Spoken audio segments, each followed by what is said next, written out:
Nah ini menurut saya tetaplah PP ini punya suatu nilai yang tidak dimiliki oleh organisasi yang lainnya. Ada 3 O, otot, omong, otak. Nah ini kalau bisa dijadikan menjadi satu kesatuan, ini luar biasa.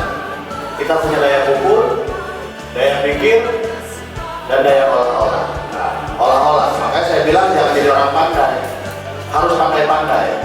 Dan saya sebenarnya luar biasa melihat PP ini. Jadi kalau orang PP ini biasanya orang hebat. Kalau dulu Pak Lia Mizan, saya dulu jadi staf beliau menyampaikan jangan pernah merasa hebat, tapi hebatlah merasa. Jangan pernah merasa pintar, tapi pintarlah merasa. Jadi kita harus hebat merasa. Kalau hebat merasa itu pasti kita bagaimana memikirkan tetangga yang kesulitan, anak-anak yatim yang tidak mampu. Itu kalau kita hebat merasa. Jadi jangan pernah merasa hebat. Tapi banyak orang-orang PP ini yang hebat. Nah ini mesti dibalikan. Bagaimana tidak hanya hebat, tapi hebat merasa. Tidak hanya menjadi orang pintar, tapi pintar merasa. Nah ini penting buat kita semua. Jadi saya berharap supaya kita ini semua bisa menjadikan nanti teman-teman semua ini kader-kader yang memang bisa mentransformasi gagasan, ide-ide yang nanti kita eksplor di ruangan ini. Dan jelas bahwa landasan juridis kita adalah Pancasila sebagai landasan ideologi, Undang-Undang Dasar 45 tentang MPR, Kedaulatan Hukum. Nah, yang tadi saya bilang, bagaimanapun kalau kita mematuhi ADART kita, Ormas Pemuda Pancasila sebagai landasan konstitusi organisasi, dan kita menjalankan PO, menjalankan Juklat, Juknis, dan keputusan organisasi sebagai landasan profesional, maka kita akan mampu melakukan konsolidasi. Yang tadi saya bilang, kalau kita sesuaikan aja, pengurus ranting berapa, anak cabang berapa, tercapai konsolidasi. Karena kalau kita besar, mohon maaf, bicara organisasi ini harus seperti filosofinya seorang petani. Jadi harus investasi dulu. Kalau orang organisasi sudah mulai berpikir cari duit, nah itu bahaya. Dia masuk organisasi, wah, awal organisasi ini enak, pakai baju loreng-loreng, sana palak sini, indeks sana indeks sini, nah ini yang bahaya. Karena bagaimanapun yang namanya di organisasi, kita perlu komitmen, loyalitas, integritas, dan loyalitas. Percaya deh, kalau kita loyal terhadap organisasi, pasti nanti akan ada hasilnya. Makanya saya bilang kepada teman-teman semua, kalau saya kontak ke daerah, kalau kita bisa konsolidasi minimal di pilkada calon bupati merapat, pilgub merapat, sampai pilpres, sampai kepala desa pasti merapat. Itu kalau kita bisa konsolidasi. Kalau kita mampu, ya kita ambil jadi calonnya dan insya Allah menang gitu. Makanya kadang-kadang kita hanya bisa mengkritik, tapi dalam pelaksanaannya belum tentu mudah, karena berat sekali dalam melaksanakan tugas-tugas sebagai seorang pimpinan. Nah ini yang saya harapkan, mudah-mudahan kita semua bisa memahami bahwa kenapa landasan kita ini Pancasila, karena memang Pancasila ini banyak memberikan inspirasi untuk kita. Bagaimana kita membangun rasa ketuhanan kita, nilai beragama kita. Nah ini penting sekali. Nah, landasan penetapan kebijakan strategis dasar Ormas Pemuda Pancasila itu berangkat dari satu, pokok-pokok perjuangan Ormas Pemuda Pancasila. Kedua, strategi penetapan program Ormas Pemuda Pancasila yang berorientasi pada pembangunan nasional yang komprehensif. Nah tadi saya bilang bahwa Indonesia akan menuju Indonesia emas di tahun 2045. Nah ini kita harus persiapkan sejak sekarang. Karena pembangunan Indonesia menuju Indonesia emas tidak hanya berharap dari sumber daya alam saja. Yang terpenting adalah bagaimana menyiapkan infrastruktur sumber daya manusianya. Nah kalau bisa, Pemuda Pancasila ini menjadi penyumbang terbesar sumber daya manusia yang memang dibutuhkan untuk mencapai tahun Indonesia Emas di 2045. Harus kita mulai dari sekarang. Makanya sekarang mulai ada beberapa profesor-profesor yang masuk menjadi dewan pakar. Sudah mulai ada Profesor Yudi Latif, ada Profesor Dadan Daihani, ahli planologi, ada Prof. Ari Ginanjar, Prof. Ardiansa. Jadi kita mulai memperbaiki sumber daya manusia yang ada, dan saya berharap ke depan mereka juga harus sumbang saran, sumbang pemikiran untuk bisa mengkader kader pemuda Pancasila menjadi kader-kader intelektual yang siap pakai ke depannya.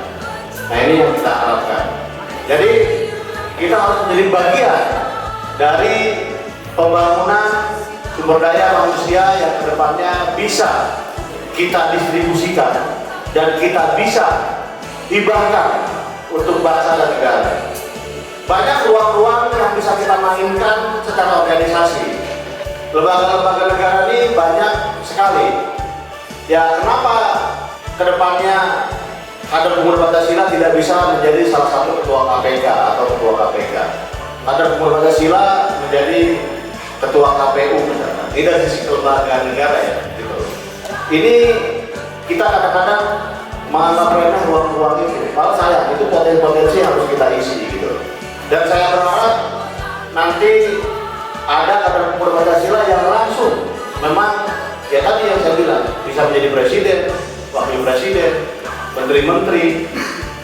Kalau gubernur, bupati sudah mulai banyak, presiden belum, menteri-menteri juga sekarang masih kosong, cuma ada satu, Menpora ya, Menpora.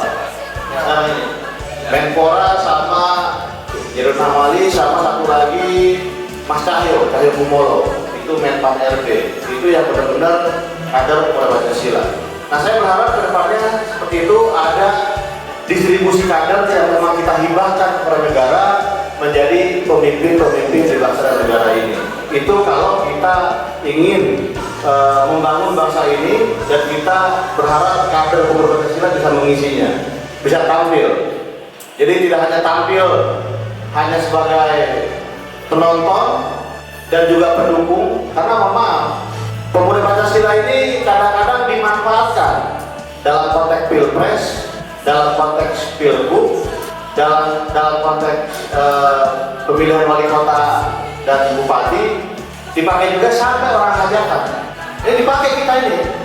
Tapi mohon maaf, pada saat kita bisa memenangkan orang-orang itu menjadi pemimpin di wilayahnya itu, kita tidak mampu mengkapitalisasi.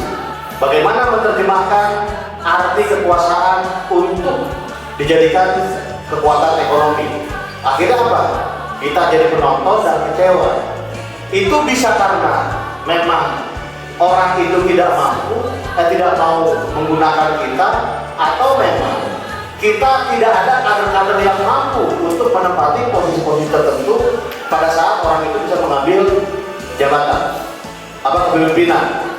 Jangan sampai pemuda Pancasila kalaupun dalam konteks pilpres ujung-ujungnya hanya dijadikan Menpora.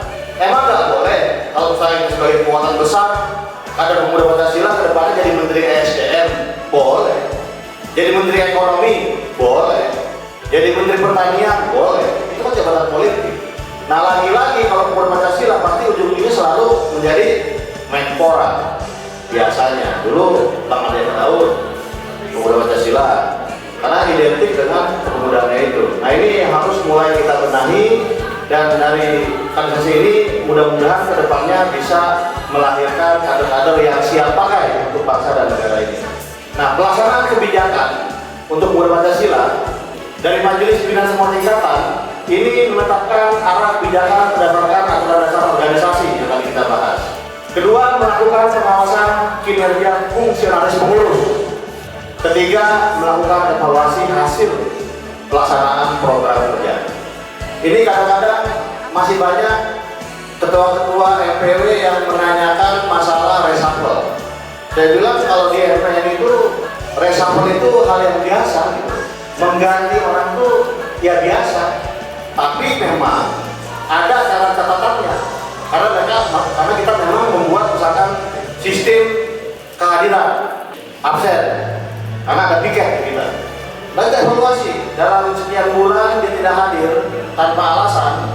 masih evaluasi.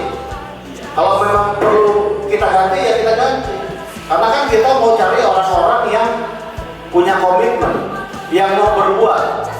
Kalau memang nggak ada manfaat, ya menurut saya diganti, sah-sah aja gitu. Jangan juga, mohon maaf, kadang-kadang strukturnya orang-orang hebat, tapi programnya nggak ada yang jalan. Nah ini juga harus menjadi catatan buat kita semua ke depannya. Dan juga harus ada evaluasi hasil pelaksanaan program kerja. Karena bagaimanapun yang namanya organisasi, setelah dia muswil, muscap, pasti ada rapat kerja untuk menentukan program-program apa yang harus dilaksanakan.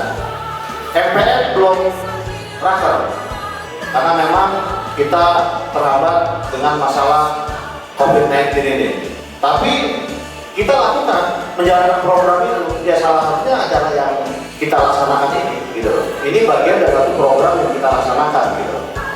Nah, tugas pokok dari majelis adalah membentuk perangkat organisasi sesuai dengan ADART Ormas Pemuda Pancasila. Makanya saya minta kepada ketua-ketua NPW, kita sudah sebarkan ADART yang sudah kita cetak. Nah, saya tidak tahu sudah dibagikan apa belum. Nanti kita akan evaluasi, karena salah satunya ketua P2W ini akan mengevaluasi, akan melihat sampai ke tingkat bawah apakah pelaksanaan dari ADART yang sudah kita sepakati di Mumbes dilaksanakan atau tidak. Dalam konteks organisasi, kita juga harus melakukan aliansi strategis. Ini penting, kemitraan ini sangat penting. Jadi hubungan kemitraan umum ini kepada pihak-pihak yang memiliki kesamaan sifat, azas, dan tujuan organisasi. Yang umumnya adalah berupa kerjasama program dengan organisasi kemasyarakatan lainnya. Ya ini yang ideologi yang memang hasilnya sama, sifatnya sama, dan tujuannya sama. Kalau kita memilih aliansi dengan yang berbeda, pasti tidak akan ketemu kemitraan strategis. Nah, hubungan kemitraan strategis itu juga perlu dibangun kepada lembaga-lembaga pemerintah di pusat dan di daerah. Jadi sekarang kita di MPR sedang membuat beberapa MOU dengan departemen-departemen dan lembaga-lembaga negara yang ada di negara ini. Yang tujuannya apa? Supaya program-program nasional yang ada di Jakarta ini kita bisa deliver nantinya ke daerah-daerah. Nah ini kita sedang matangkan dengan Kementerian Koperasi, kita sedang jalan dan kita sedang bikin juga pelatihan-pelatihan kemarin yang baru berjalan di Kalimantan Timur. Nah nanti kita akan melihat potensi daerah yang bisa kita kembangkan dan kita akan delegasikan atau deliver kemitraan-kemitraan kita dengan beberapa lembaga-lembaga negara maupun departemen, supaya apa? Di daerah juga merasakan manfaatnya dengan adanya kerjasama Majelis Pimpinan Nasional dengan beberapa lembaga-lembaga negara ini. Nah ini sedang kita lakukan. Kemarin dengan BNPB, Badan Nasional Penanggulangan Bencana, kita sedang mencanangkan program penanaman kembali. Karena salah satu yang menjadi tolak ukur kenapa COVID-19 ini ada, salah satunya adalah kerusakan ekologi. Hutan sudah mulai punah. Nah ini kita akan melakukan program penanaman kembali. Selain untuk membangun lingkungan kita untuk lebih baik lagi, dan juga isu lingkungan hidup ke depan ini akan menjadi isu strategis di dunia ini. Dan itu banyak program-program dari World Bank dan yang lain-lain bisa kita ambil yang nanti kita akan jadikan program buat teman-teman semua. Nah itu yang kita lakukan kemitraan strategis pada lembaga pemerintahan di pusat maupun daerah, dan juga kepada lembaga atau institusi TNI dan Polri. Ini penting sekali. Bagaimanapun kita harus membangun kemitraan dengan TNI Polri, karena kelompok atau lembaga yang dia selalu berpikir Pancasila dan NKRI adalah institusi TNI dan Polri. Nah ini termasuk bagaimana kita membangun kemitraan strategis kepada organisasi NGO di luar negeri. Yang tadi saya bilang, kenapa kita dengan BNPB, Badan Nasional Penanggulangan Bencana, tidak hanya bicara COVID-nya saja, kita akan bicara tentang penanaman kembali. Karena banyak sekali dana-dana yang di luar negeri yang bisa diserahkan ke Indonesia, ini yang dapat malah, mohon maaf, LSM gitu loh. Malah kita ini ormas besar, tapi tidak pernah disentuh. Karena kenapa? Kita tidak memainkan isu lingkungan hidup. Kalau kita mau menjadi organisasi yang memang menjadi bagian dari menjaga kelestarian hutan ini, maka kedepannya Pemuda Pancasila harus mengambil isu strategis tentang isu lingkungan. Ini penting sekali. Dan saya berharap teman-teman juga bisa mulai berpikir bagaimana membangun network itu. Selain MPN juga sudah melakukan. Saya kemarin di Jambi sudah minta, di Jawa Barat saya sudah minta untuk melakukan program-program tentang isu lingkungan hidup. Dan saya berharap ini bisa dilakukan di semua daerah, karena bagaimanapun masalah lingkungan hidup ini menjadi isu yang sangat strategis ke depannya. Nah, tadi kita bicara eksternal, sekarang kita bicara sasaran internal. Target utama kebijakan konsolidasi organisasi yaitu terbentuknya struktur organisasi sampai ke tingkat basis, melahirkan kepengurusan yang konstitusional berdasarkan aturan organisasi. Nah, ini kelemahan kita ini kadang-kadang main tunjuk ini, tidak melalui mekanisme organisasi. Milih ketua ranting, kau jadi ketua ya, kau jadi ketua ya. Nggak apa-apa kalau jadi ketua, tapi mekanismenya dijalankan, aturan mainnya dijalankan. Kalau itu harus sepele, kadang-kadang yang masalah jadi ketua cabang ditunjuk, dan ini berkali-kali dilakukan di daerah-daerah, terutama daerah-daerah yang tidak terpantau. Nah, ini akhirnya membuat organisasi kita kecil. Secara struktur kita besar, semua lengkap, dari NPW, MPC, PAC ada semua. Tapi anggotanya nggak ada, jadi hanya jual nama organisasi.